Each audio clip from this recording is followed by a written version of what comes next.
Selamat malam, saudara. Sejumlah elit parpol dari 5 partai politik bertemu dalam buka bersama akhir pekan lalu yang digelar oleh Partai Nasdem. Selain ada baca pres Anies Baswedan yang diusung oleh Nasdem, hadir pula pimpinan parpol dan elit politik baik itu dari koalisi KPP dan koalisi KIP.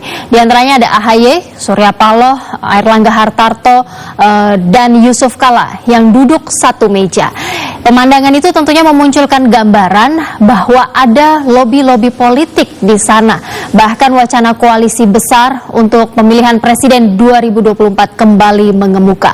Dan malam ini peta politik nasional akan membahas lobi politik 2024 terus berlanjut. Bersama saya Happy Guritman dan tentunya dengan para narasumber saya malam hari ini, saya akan sapa terlebih dahulu anggota Komisi 2 DPR RI dari fraksi Partai Amanat Nasional atau Partai PAN, dan malam ini juga saya undang kapasitasnya sebagai perwakilan dari Partai PAN, Pak Gus Pardi Gaus. Selamat malam.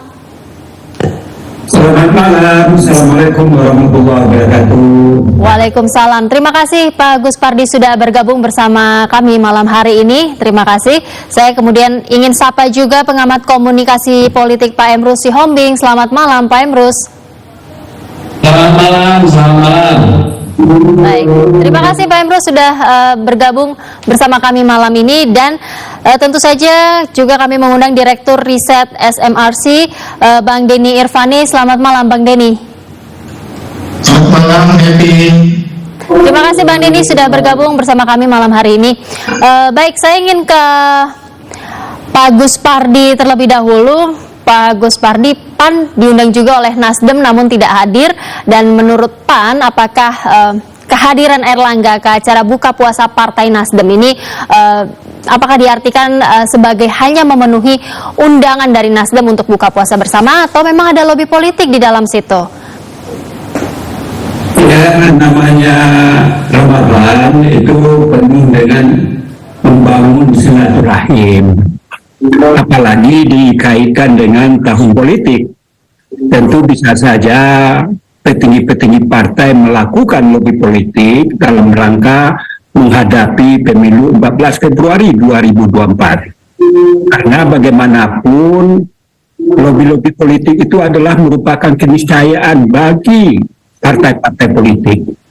Bagaimana koalisi itu dibangun makin besar makin bagus. Artinya adalah belum ada satu pun partai yang menentukan, malah mengatakan menutup ruang untuk partai-partai yang lain. Malah semuanya membuka diri untuk melakukan koalisi, tadinya 3 menjadi 4, 5, dan seterusnya. Ini adalah merupakan sesuatu yang selalu dilakukan oleh partai politik manapun, termasuk juga Partai Amanat Nasional. Oleh karena itu, kenapa PAN tidak hadir? Ini kan masalah teknis saja. Kebetulan Ketua Umum kami sedang mempunyai agenda yang jauh hari, juga sudah punya kegiatan yang tidak mungkin untuk ditinggalkan.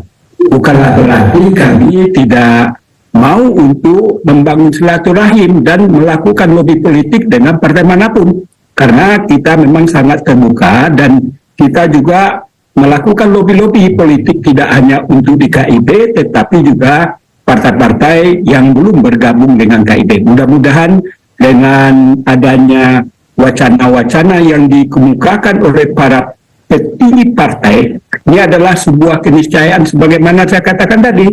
Jadi menurut hemat saya, semua partai akan berupaya melakukan lobi-lobi dalam rangka menghadapi 2024, dan itu adalah merupakan bangunan yang harus dilakukan. Bagaimana penguatan itu salah satunya tentu kalau hari ini baru 3 KIB bergabung partai-partai di dalamnya, yaitu Golkar, PAN, dan P3, tidak menutup kemungkinan kami juga akan mengundang, dan juga banyak kawan-kawan dari partai-partai lain akan bergabung dengan kami. Begitu juga sebaliknya, partai yang koalisi yang berbeda dengan PAN juga akan mencoba melakukan silaturahim dengan event apakah namanya buka bersama dan lain sebagainya. lalu juga mengajak kami dari KIP, salah satu diantaranya hadir Pak Airlangga mewakili Golkar, dan bisa juga ini juga bahagian daripada strategi dari Pak Airlangga, di mana beliau mengatakan bahwa Pak Airlangga mengatakan akan membangun partai besar dalam rangka menghadapi pemilu 14 Februari 2024 tersebut. Artinya tidak tertutup kemungkinan bahwa bisa jadi koalisinya akan semakin besar begitu ya Pak Gus? Ya, inilah yang kita harapkan. Jadi tidak ada satupun partai yang menutup pintu untuk melakukan lobby politik ataupun namanya silaturahim, apalagi di dalam bulan Ramadan. Tentu ini adalah sebuah event yang sangat luar biasa, juga momennya dimanfaatkan oleh para petinggi partai. Jadi ada alasan, ada wahana, ada tempat bagi petinggi-petinggi partai mengundang, di samping namanya buka bersama ataupun silaturahim, lobby politik dalam rangka apa? Menghadapi pemilu 2024. Makin besar kekuatan koalisi itu, tentu peluangnya untuk meraih kemenangan itu adalah sesuatu yang sangat diharapkan oleh para petinggi partai manapun menurut hemat saya. Baik, saya ke Pak Emrus. Pak Emrus, pertemuan di momen buka puasa antara Surya Paloh, ada AHY di situ, Anies, tentunya JK dan Erlangga Hartarto. Bagaimana kemudian Pak Emrus menganalisa pertemuan antar elit partai tersebut? Apakah menurut Pak Emrus ini murni acara buka puasa, silaturahmi, atau ini bagian dari komunikasi politik tingkat tinggi? Baik, semua bercampur aduk di situ, komunikasi tingkat tinggi, silaturahmi dan lain-lain sebagainya, seperti yang Ibu tanyakan tadi. Jadi bercampur aduk di situ semua. Karena apa? Karena pertemuan ini kan pertemuan informal. Sebagai pertemuan informal kan apa saja bisa diperbincangkan. Yang pasti saya mau katakan bahwa para elit yang muncul ini kan dari berbagai partai politik yang belum tentu berkoalisi. Artinya apa?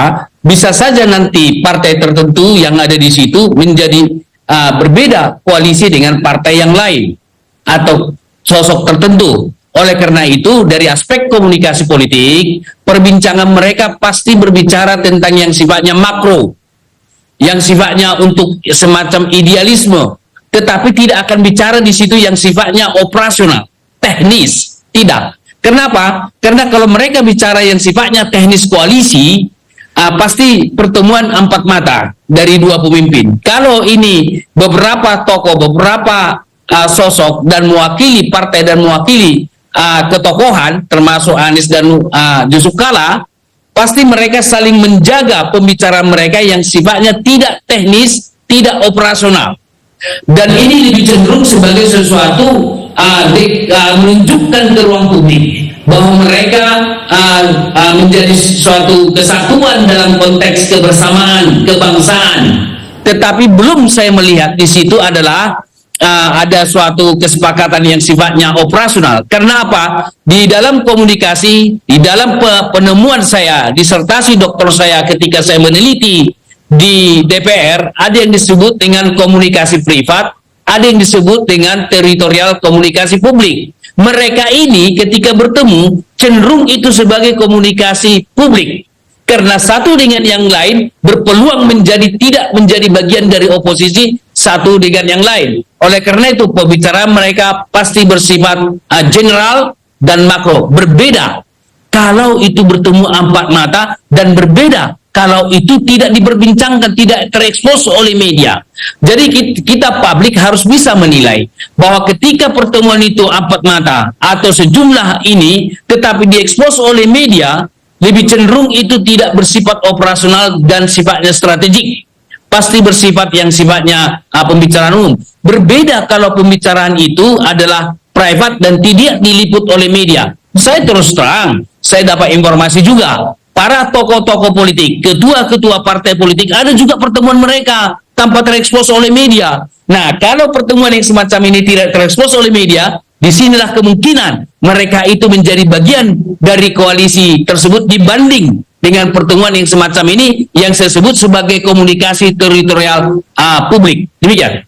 Baik, saya ingin langsung ke Bang Denny. Bang Denny, ada sinyal dari Ketua Umum Partai Golkar soal koalisi besar yang menurut Erlangga pastinya akan selalu menguntungkan dan tinggal tunggu tanggal mainnya. Nah, bagaimana kemudian Anda memaknai pernyataan dari Erlangga ini? Ya, terima kasih Happy. Jadi memang lobby-lobby partai politik untuk koalisi Capres 2024 itu tidak bisa dihindarkan ya. Alasan teknisnya tentu karena ada batas minimal 20% kursi dan 25% suara sah bagi partai yang mencalonkan presiden, sementara kita tahu kekuatan partai di parlemen itu sangat terfragmentasi, hanya PDIP yang punya golden ticket yang bisa mencalonkan calon presiden sendiri, sementara partai-partai lain mau tidak mau harus berkoalisi, termasuk Golkar dengan Pak Erlangga. Kita tahu kemudian mengadakan komunikasi politik dengan partai lain termasuk dengan Pak Surya Paloh. Bahkan PDIP walaupun bisa, hampir tidak mungkin tidak berkoalisi dalam menentukan calon presiden, karena kalau kita lihat dari hasil survei elektabilitas PDIP sekarang memang paling tinggi di antara partai yang lain, tapi hanya 23%, dan itu terlalu kecil untuk bisa memastikan kemenangan dalam Pilpres. Sekarang ini kita Happy bisa melihat sejauh ini kan ada 4 poros koalisi sementara yang terbentuk. Ada koalisi perubahan, kita tahu ada Nasdem, Demokrat, PKS, kemudian ada KIB yang kedua, ada Golkar, P3 dan PAN di sana, kemudian Gerindra dan PKB, juga ada PDIP yang sejauh ini masih belum secara deklaratif berkoalisi dengan partai lain, walaupun mengadakan penjajakan dengan partai-partai lain. Dan 4 poros koalisi ini adalah yang paling maksimal, tidak mungkin lebih dari 4 poros itu. Namun bacaan saya bahwa poros-poros itu masih akan sangat cair. Poros koalisi Capres 2024 saya kira tidak mudah dipastikan sampai masa pendaftaran calon presiden pada Oktober 2023 nanti, Oktober sampai November kalau tidak salah. Masih ada waktu 7-8 bulan ke depan yang belum bisa dipastikan bagaimana poros koalisi Capres 2024 yang akan datang. Baik, kita masih akan bahas soal sinyal-sinyal bahwa akan ada koalisi yang lebih besar, tapi kita harus jeda sesaat. Pemirsa jangan kemana-mana, tetaplah bersama kami.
Terima kasih Anda masih bersama kami di Peta Politik Nasional, dan saya masih bersama para narasumber saya, ada Gus Pardi Gaus, Emrus Sihoming, dan Denny Irvani. Saya ingin kembali ke Pak Gus Pardi. Kalau kita bicara soal koalisi yang lebih besar, artinya kan akan ada 2 opsi, antara KKP yang bergabung dengan KIB atau sebaliknya KIB yang bergabung dengan KKP, karena kan masing-masing dari 2 koalisi ini sudah punya baca presnya masing-masing. Ya, ini pasti kan akan alot negosiasi ke depannya. Kalau PAN melihatnya lebih ke arah mana? Apakah KPP yang akan bergabung ke KIB atau sebaliknya? Ya, semuanya sebagaimana dikatakan tadi, bahwa kondisi objektif pada tahun politik ini tentu semuanya sangat cair. Tapi tidak bisa kita pastikan, dan sifatnya bukanlah hitam putih. Semuanya cair, oleh karena itu upaya-upaya yang dilakukan oleh para petinggi partai, menurut hemat saya itu harus diikhtiarkan secara terus-menerus. Sebagaimana dilansir oleh TVRI pada hari ini, ada kemungkinan 4 yang akan mengajukan calon presiden. Misalkan tadi dikatakan PDI, dan saya yakin PDI juga akan menarik partai-partai lain walaupun dia sudah memenuhi kuota presiden threshold itu. Sebab bagaimanapun kekuatan daripada untuk pertarungan 2024 itu adalah harga mati bagi sebuah partai. Tujuan daripada pertarungan ini tentu bagaimana meraih kemenangan. Untuk meraih kemenangan tentu dilakukan upaya-upaya bagaimana menarik partai-partai itu menjadi satu kesatuan yang utuh, yang kuat, sehingga apa yang disampaikan oleh Pak Erlangga, beliau mewakili KIB, tentu ini adalah upaya-upaya yang sistematis, terstruktur, dan masif yang akan dilakukan oleh KIB kepada kawan-kawan dari partai-partai yang di luar KIB. Oleh karena itu, karena ini belumlah ranah pada penetapan pencalonan dan lain sebagainya, tadi dikatakan bahwa pelaksanaan daripada pendaftaran itu dilakukan sekitar bulan November, tentu masih panjang waktu untuk melakukan lobby-lobby politik itu. Oleh karena itu, partai manapun termasuk KIB dan koalisi perubahan dan lain sebagainya, termasuk juga Gerindra dengan PKB dan PDI yang juga bisa mencalonkan sendiri, saya yakin dan percaya, baik secara terbuka, terang-terangan, dan lain sebagainya. Ini juga dimaksudkan adalah memberikan pencerahan kepada elemen masyarakat bahwa di partai politik itu, para petinggi partai itu, mereka itu fine-fine saja, tidak ada persoalan. Jangan dianggap adanya hitam, merah, putih, kuning, hijau, dan lain sebagainya, lalu kita terkotak-kotak. Inilah pesan yang menurut hemat saya yang perlu kita bangun, bahwa kita dalam bingkai NKRI, rasa persatuan dan kesatuan itu harus dijaga. Itu adalah harga mati. Oleh karena itu, berbeda pilihan, berbeda calon yang diajukan, itu adalah merupakan ikhtiar yang harus dilakukan. Kemudian bagaimana menarik partai-partai itu menjadi koalisi yang besar, itu adalah juga suatu yang diharapkan. Oleh karena walaupun itu misalkan tidak akan terjadi koalisi besar dan lain sebagainya bagi partai manapun, koalisi manapun, tetapi pesan yang disampaikan bahwa kita ini berada dalam negara kesatuan Republik Indonesia, bahwa walaupun kita punya pilihan yang berbeda, tetapi kita dalam silaturahim, tentu ini harus kita jaga, kita pelihara, bahwa calon yang kita ajukan bukanlah segala-galanya, tetapi rasa persatuan dan kesatuan adalah sesuatu yang perlu kita pertahankan, perlu kita jaga, dan perlu kita sinambungkan. Pak Guspade, artinya dari PAN sendiri meyakini bahwa Partai Golkar ini tidak akan meninggalkan koalisi Indonesia Bersatu, begitu, untuk menghadapi Pilpres 2024? Kami ini, ketua partai kami ini kan selalu melakukan lobby-lobby politik, baik secara terang-terangan ataupun secara tertutup. Tentu tidak semua langkah-langkah yang dilakukan itu ada yang dipublikasikan, ada yang untuk hanya para petinggi partai itu saja yang perlu mendiskusikan tentang bagaimana menghadapi pemilu 2024 itu.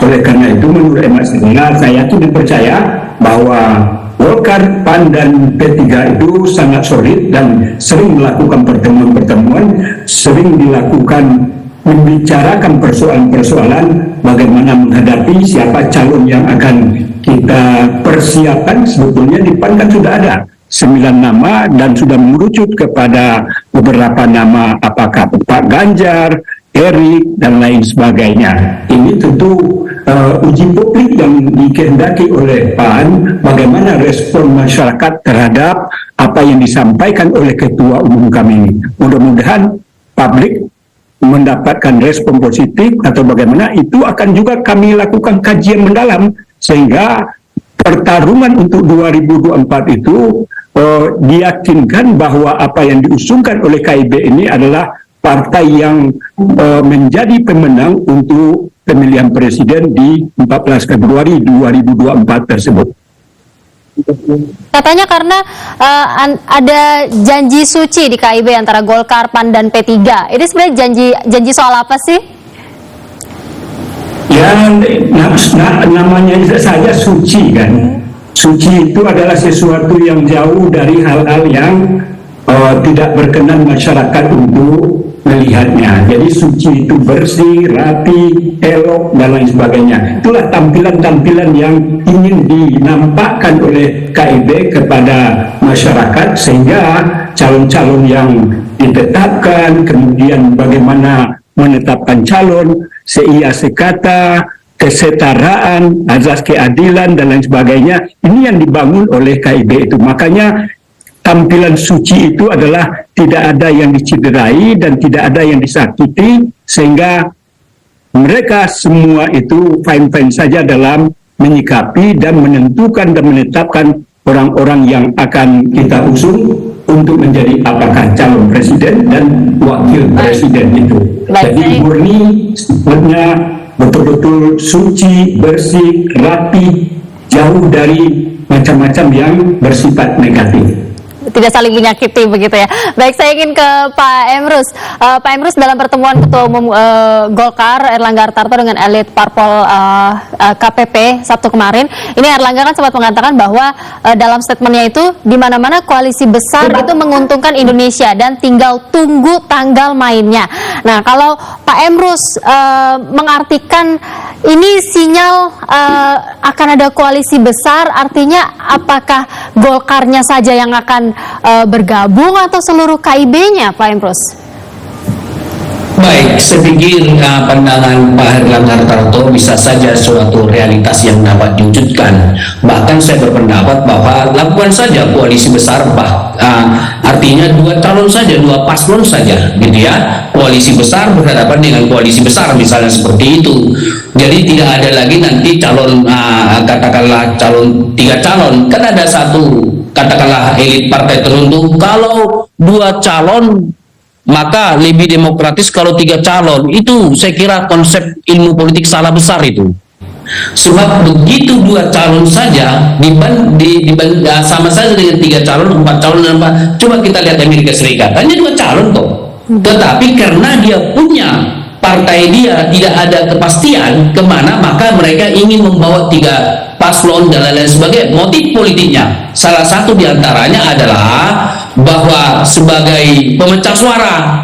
Maka oleh karena itu, kalau memang kita ingin bangsa ini seperti dikatakan Pak Buspardi tadi, mengedepankan persatuan, gitu ya, tidak mengedepankan kehausan akan kekuasaan, sehingga satu koalisi itu sebagai pemecah suara cukup 2 paslon koalisi besar berhadapan dengan koalisi besar. Nah, apa yang dikatakan oleh Pak Erlangga sebagai koalisi besar, menurut pandangan saya itu bisa realitas terwujud. Di satu sisi juga PD Perjuangan tidak lepas juga nanti menjadi koalisi besar. Kenapa? Karena basis ideologi daripada PD Perjuangan itu gotong royong, maka akan merangkul semua kekuatan-kekuatan politik, partai-partai lain, sehingga PD juga berada di koalisi besar itu. Satu hal yang menarik dikatakan oleh Pak Buspardi, artinya tadi dikatakan bahwa NKRI harga mati kebersamaan Bhinneka Tunggal Ika. Saya kira saya apresiasi pandangan beliau, dan saya melihat Partai Amanat Nasional saat ini setelah dipimpin Zulkifli Hasan sudah mengarah kepada, lebih cenderung mengarah kepada pluralitas, Bhinneka Tunggal Ika. Saya melihat itu berbeda dengan gaya kepemimpinan sebelumnya. Oleh karena itu, pada kesempatan ini izinkan saya Pak Supardi, biar pandangan ini bisa terwujud. Nanti ketika kampanye ada sekelompok masyarakat menggaungkan politik identitas yang sempit, misalnya membawa politik surga. Kalau misalnya contoh, kan pernah terjadi itu, kalau meninggal tidak dimandikan, kalau memilih ini maka kita tidak melakukan ibadah agama kita. Nah, hal-hal seperti ini saya pikir harus kita tinggalkan.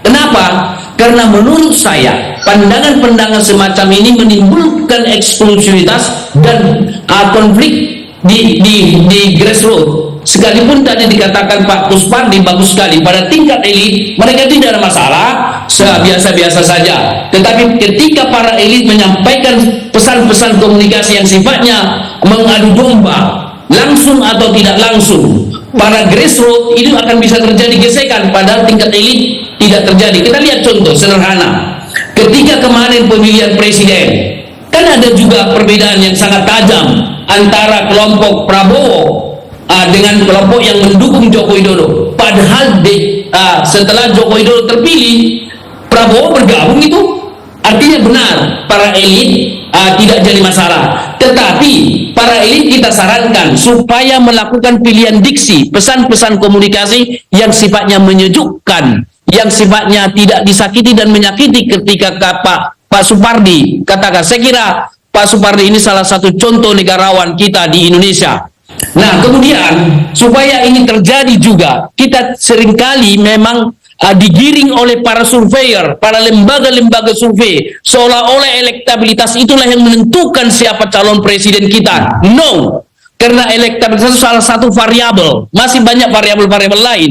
Tetapi di publik seolah-olah tergiring sedemikian rupa oleh pengaruh para survei. Saya ambil contoh, bahwa bukankah Ganjar Pranowo pada periode pertama elektabilitasnya rendah, bisa menang itu?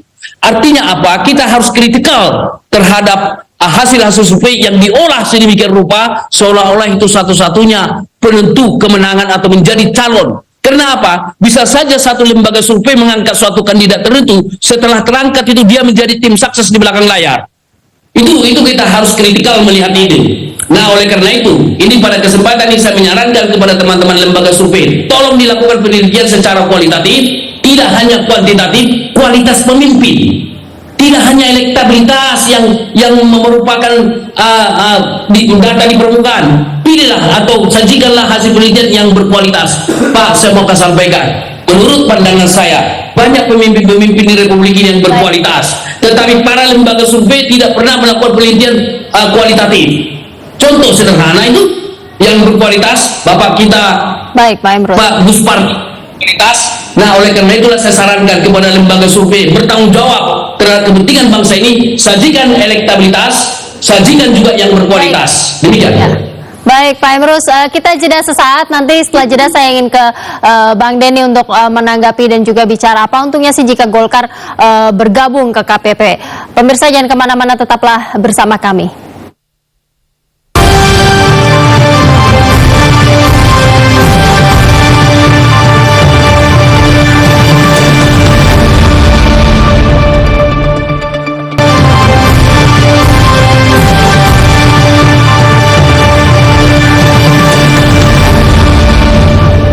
Anda masih bersama kami di Peta Politik Nasional. Malam ini kami bahas soal lobby politik 2024 terus berlanjut, dan saya masih bersama para narasumber saya, ada Kuspardi Gaus, Emrus Sihombing, dan Denny Irvani. Sekarang saya ingin ke Bang Denny.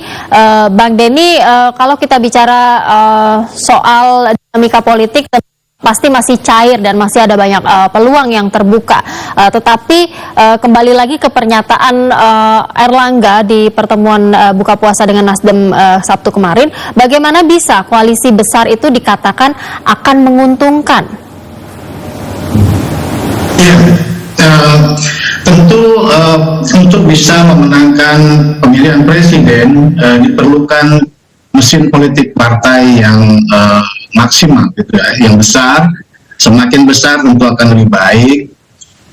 Namun saya ingin mengatakan bahwa pernyataan-pernyataan elit politik di panggung depan itu bisa kita baca karena memberikan pesan-pesan semiotik juga, begitu ya.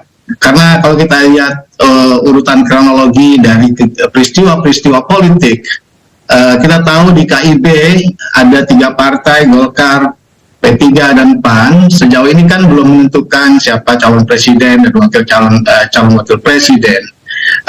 Dan Golkar sebagai partai yang lebih besar jumlah kursi di parlemen, wajar jika ingin memajukan ketua umumnya. Kita tahu dari Rapimnas Golkar ingin Pak Erlangga Hartarto sebagai calon presiden. Namun peristiwa-peristiwa politik mutakhir kita amati ada dinamika, ya, sangat dinamis. Misalnya ada pantun Pak Zulkifli Hasan, Ketua Umum PAN, yang mengatakan kira-kira cukup ingin memajukan Ganjar Erik misalnya, begitu juga dengan elit-elit P3 yang mengatakan Ganjar Erik salah satu pasangan yang diperhitungkan. Tentu saja ini akan membuat posisi Erlangga tidak terlalu jelas sebagai calon presiden. Sehingga ketika kemudian ada pertemuan antara Pak Erlangga dan Surya Paloh yang merupakan dari koalisi perubahan, itu sesuatu yang bisa ditafsirkan kita sebagai publik melihat sebagai manuver politik Erlangga Hartarto, karena memang poros koalisi masih sangat cair, apapun bisa dilakukan oleh para pemimpin politik partai gitu ya. Apakah koalisi besar itu memungkinkan dilakukan? Tentu saja semua serba mungkin dalam politik. Namun kita harus ingat bahwa dalam komposisi partai di parlemen tentu kita mengetahui ada partai oposisi dan partai unsur pemerintah. Di koalisi perubahan ada dua partai oposisi, PKS dan kemudian Demokrat. Kemudian ada Nasdem yang memang sejauh ini cukup problematik karena hubungannya terlihat kurang harmonis dengan partai-partai pengusung Presiden Jokowi. Ketika ada komunikasi antara partai pengusung pemerintahan Jokowi kepada koalisi perubahan, maka tentu agak sulit dibayangkan bagaimana sebuah partai yang cukup konsisten mengusung atau mendukung pemerintahan Jokowi bisa bergabung dengan koalisi perubahan. Ini kan ada dua tema kira-kira, kontinuitas atau perubahan. Di satu sisi koalisi perubahan sudah jelas positioningnya mengedepankan atau menekankan perubahan dan bukan kontinuitas dari yang sudah dilakukan oleh pemerintah. Sementara koalisi-koalisi dari partai yang lain kita tahu tensi kepada kontinuitas lebih tinggi. Saya belum bisa membayangkan bagaimana komunikasi yang bisa dilakukan antara partai Golkar dengan koalisi perubahan untuk bisa membuat koalisi yang besar. Yang bisa kita dibayangkan adalah apabila koalisi besar itu dilakukan misalnya antara KIB dengan koalisi-koalisi pendukung Presiden Jokowi. Saya kira demikian. Tapi Bang Denny, kalau koalisi besar ini diwujudkan, pastinya kan akan ada negosiasi yang tidak mudah, yang akan alot begitu untuk kemudian mengusung capres dan cawapresnya. Apa yang akan terjadi di dalam dinamika ini? Siapa yang kemudian, kalau menurut pengamatan Anda, yang paling punya oportunitas paling tinggi untuk dicalonkan? Ya, kita kan sudah tahu di koalisi perubahan dan untuk persatuan itu mereka sudah menandatangani piagam gitu ya, kesepakatan bahwa capres yang ingin dicalonkan itu adalah Anies Baswedan. Dan ketika ada partai Golkar misalnya masuk ke dalam, Golkar bukan pendiri awal dari koalisi perubahan, tentu saja. Kita tidak tahu nih Golkar masuk apa Golkar membawa koalisi perubahan, tapi agak sulit dibayangkan secara logika bagaimana Golkar bisa mengajak misalnya koalisi perubahan dari PKS kemudian Demokrat bergabung kepada Golkar untuk mengusung tema kontinuitas. Nah, siapa yang lebih diuntungkan? Tentu saja kalau misalnya calon presiden yang sudah mereka sepakati, Anies Baswedan di koalisi perubahan tidak berubah, masuknya Golkar tentu saja akan memperbesar peluang dari koalisi tersebut dalam pemilihan presiden. Namun pertanyaannya kemudian, sampai sekarang mereka belum menentukan siapa calon wakil presiden. Itu akan menjadi persoalan yang tidak mudah bagi partai yang mengusung calon presiden Anies Baswedan. Baik, saya ingin ke Pak Gus Pardi dan juga Pak Emrus. Kita bicara soal sebelum pertemuan elit politik di acara Nasdem kemarin ini kan sebenarnya juga sudah ada beberapa pertemuan tokoh-tokoh politik lain yang juga menjadi sorotan. Misalnya Jumat lalu itu Erick Thohir bertemu dengan Prabowo, kemudian juga ada momen ketika Jokowi, Prabowo dan Ganjar Pranowo itu terlihat akrab bersama yang kemudian memunculkan wacana pasangan Prabowo Ganjar. Sebelumnya pun juga Jokowi juga sudah melakukan pertemuan dengan Megawati selama beberapa jam untuk membahas soal persiapan pemilu 2024. Saya ingin ke Pak Gus Pardi terlebih dahulu. Bagaimana kemudian PAN membaca strategi atau langkah-langkah dari yang dilakukan oleh partai dan tokoh politik ini? Bagaimana PAN menanggapi ini? Ya, sebagaimana kita diskusikan pada malam hari ini, semuanya kan cair. Apa yang dinampakkan oleh Pak Presiden, Pak Jokowi, di mana kesan pertama yang diekspos oleh berbagai media bahwa terkesan Pak Jokowi itu adalah pendukung Ganjar. Namun setelah itu, momen yang ditangkap oleh media, kedekatan Pak Jokowi ternyata bergeser dari Ganjar kepada Prabowo.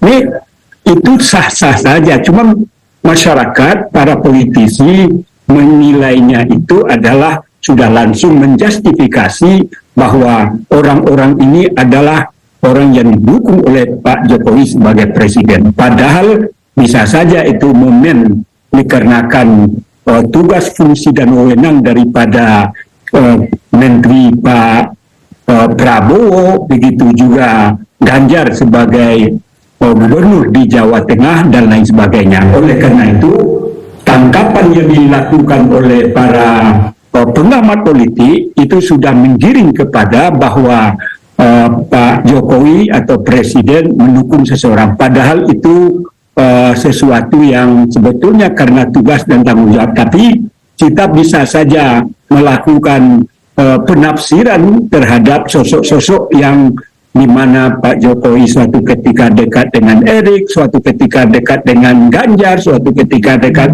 juga dengan Prabowo, dan bisa juga dengan para petinggi partai lain, termasuk juga Pak Zulhas sebagai Ketua Umum PAN, di mana Pak Zulhas ini adalah masuk dalam koridor 9 orang tokoh yang dicalonkan oleh PAN sebagai kandidat presiden.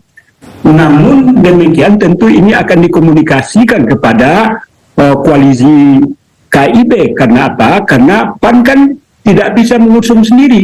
Saya yakin dan percaya walaupun PDI pada hari ini memenuhi persyaratan untuk mengusung sendiri karena memenuhi presiden threshold, saya yakin bahwa PDI pasti membutuhkan partai-partai politik lain untuk bisa, sebagaimana dikatakan oleh Pak Emrus tadi, gotong royong itu istilah yang selalu didengungkan oleh PDIP, agar bagaimana ke depan dalam membangun bangsa dan negara tentu harus ada kebersamaan, itu menjadi kuat dan kokoh sehingga kita persatuan dan kesatuan adalah merupakan sesuatu yang perlu kita pertahankan. Jangan gara-gara kita berbeda mengajukan calon lalu terjadi sesuatu yang tidak kita harapkan. Inilah pesan-pesan juga yang saya lihat yang dilakukan oleh para petinggi partai. Dulu mana ada pada periode yang 2019-2014 wacana yang semacam ini jauh-jauh hari. Apakah Nasdem dengan koalisi perubahannya, KIB dengan Golkar, PAN dan P3 sudah jauh-jauh hari sudah membentuk koalisi dan mencari orang-orang dan sosok-sosok yang akan diusung menjadi calon presiden untuk bertarung pada tanggal 14 Februari 2024 ini. Ini adalah pencerahan dan mudah-mudahan ini disikapi oleh masyarakat sehingga orang di petinggi partai itu tidak ada persoalan dalam menyikapi berbeda adalah suatu keniscayaan dan tidak dijadikan perbedaan itu menjadi permusuhan dan merusak tatanan kesatuan dan persatuan kita dalam membangun NKRI itu. Baik, kita jeda sesaat dulu Pak Gus Pardi. Pemirsa jangan kemana-mana, tetaplah bersama kami di Peta Politik Nasional.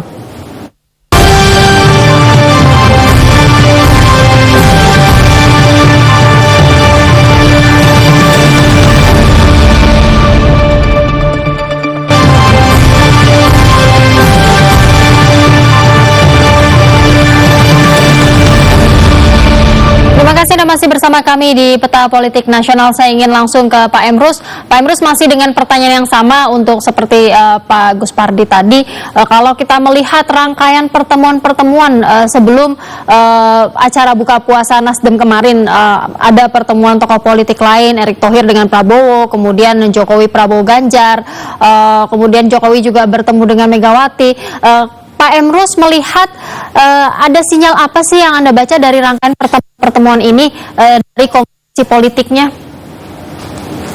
Baik, ini pertemuan-pertemuan ini masih pada level eksplorasi. Kalau itu di metode penelitian ada penelitian eksploratif, penjajakan. Belum pada suatu yang sifatnya pada suatu kesepakatan, arah kesepakatan. Karena arah kesepakatan biasanya mereka lakukan pertemuan di panggung belakang yang tidak diketahui oleh media. Nah, jadi justru sebenarnya realitas politik itu ditentukan di panggung belakang yang tidak terekspos oleh media. Para elit-elit politik ini juga melakukan pertemuan yang tidak terekspos media. Justru itu yang menjadi pegangan atau lebih mendekati keputusan dibanding dengan pertemuan-pertemuan yang sekarang. Yang sekarang itu hanya mensounding ke ruang publik bahwa kami melakukan pertemuan dan lain-lain sebagainya. Coba kita lihat bahwa pertemuan yang hari ini tidak ada jaminan mereka itu menjadi satu koalisi tertentu. Karena sebagaimana dikatakan oleh teman-teman tadi, bahwa sangat cair. Kenapa cair? Kan itu pertanyaan kritikal kita. Karena di dalam penentuan calon presiden kita, itu yang dilakukan oleh partai politik berpikir pragmatis, tidak ideologis. Jadi oleh karena itu, maka mereka melakukan suatu penjajakan satu dengan yang lain. Karena mereka akan bicarakan variabel-variabel yang sifatnya sampai operasional. Karena politik itu kan kepentingan. Saya melakukan apa, saya dapat apa.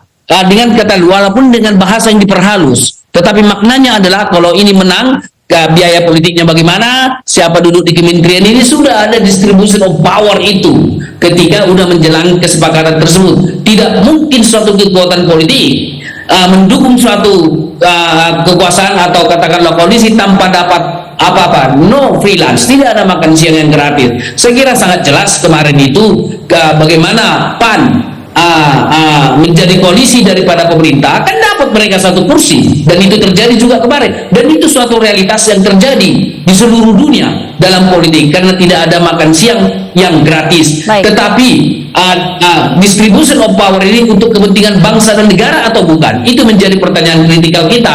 Ada sedikit yang setenggapi dari Pak Gus Pardi tadi mengatakan bahwa ini yang atau pasangan Ganjar Pranowo dengan Prabowo itu para pengamat politik. Mohon izin Bapak, bukan para pengamat politik dari kampus Pak, itu adalah petualang-petualang politik. Cuma dicek siapa nama-namanya itu. Baik. Udah keluar itu player-playernya. Kami dukung, kami akan proklamasikan di setiap provinsi. Langsung, Bukan Pak pengamat Emrus, politik akademisi itu, petualang politik itu. Demikian Pak. Baik. Terima kasih Pak Emrus. Sebagai penutup saya ingin ke Pak Gus Pardi dan Bang Denny, tapi singkat saja, sebenarnya akan ke arah mana sih pemetaan politik dari koalisi atau poros yang sudah ada saat ini dengan adanya lobby-lobby politik yang semakin intens tentunya ke depannya oleh elit parpol. Singkat saja Bang Denny, baru kemudian ke Pak Gus Pardi. Iya, terima kasih Happy. Jadi memang berbeda dengan pemilu atau pemilihan presiden 2019 yang lalu. Dulu kita sudah jauh-jauh hari sudah tahu berdasarkan hasil penelitian, hasil survei bahwa sudah ada calon yang sangat dominan, yaitu Pak Jokowi sebagai incumbent, kemudian Pak Prabowo, sehingga partai-partai yang ada kemudian akan berkumpul di sekitar dua calon tersebut. Sekarang itu berbeda, berdasarkan hasil penelitian yang mutakhir, belum ada calon yang sangat dominan. Walaupun ada 3 nama yang cukup banyak disebut oleh publik, ada Ganjar, Prabowo, Anies, tetapi suaranya masih di bawah 50%. Karena itu partai-partai masih punya ruang yang sangat luas untuk bermanuver, karena bagaimanapun partai ingin menang di dalam pemilihan presiden. Ya. Baik, terima kasih Bang Denny. Ke Pak Gus Pardi, silakan singkat saja.